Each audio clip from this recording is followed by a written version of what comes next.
This is just a quick screen recording of how the schedule template works. I'm going to send you the whole Excel document, but I've only done for this academic year the first 2 weeks. So what the annual template looks like and how I have it set up on an Excel spreadsheet is that I do 2 weeks at a time.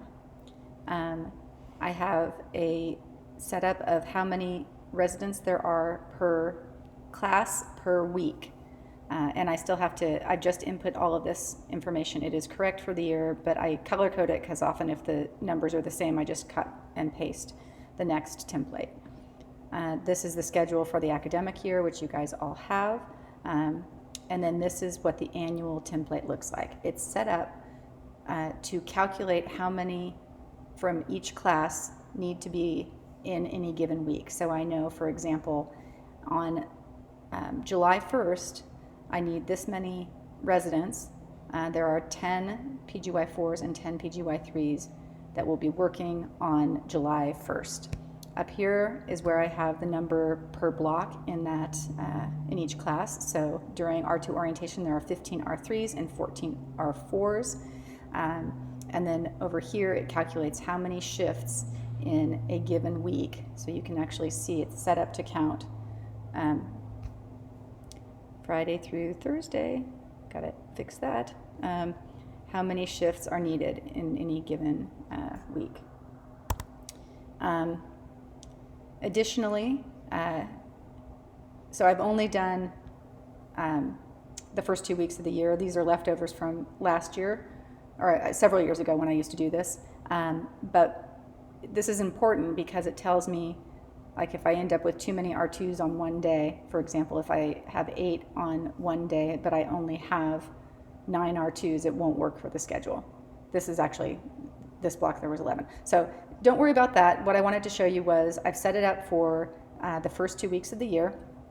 And what you do is, you guys are gonna just look at the explanation page, but what I do after I set it up for all of the residents, PGY 2 through 4 in any given block, I divide it up. So the PGY 3s look like this, and these are the shifts. Things that are going to be covered by 4s or 2s are blacked out. So this is just the PGY 3s, and each resident 1 through 15 in this block has a different color.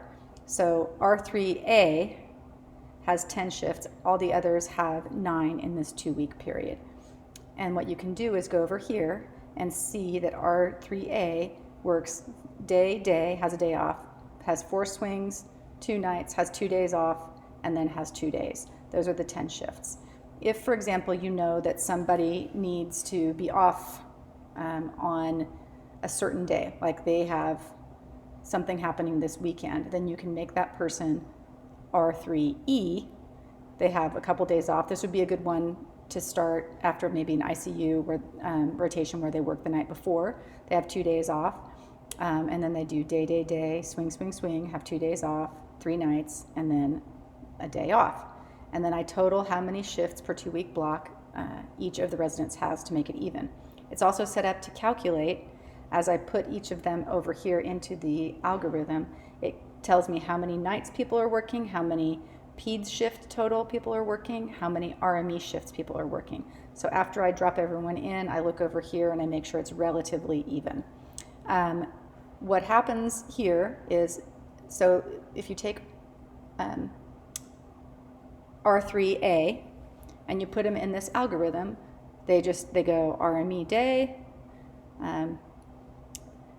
here, the first, and then the second is a purple team A shift, or an A shift, day shift.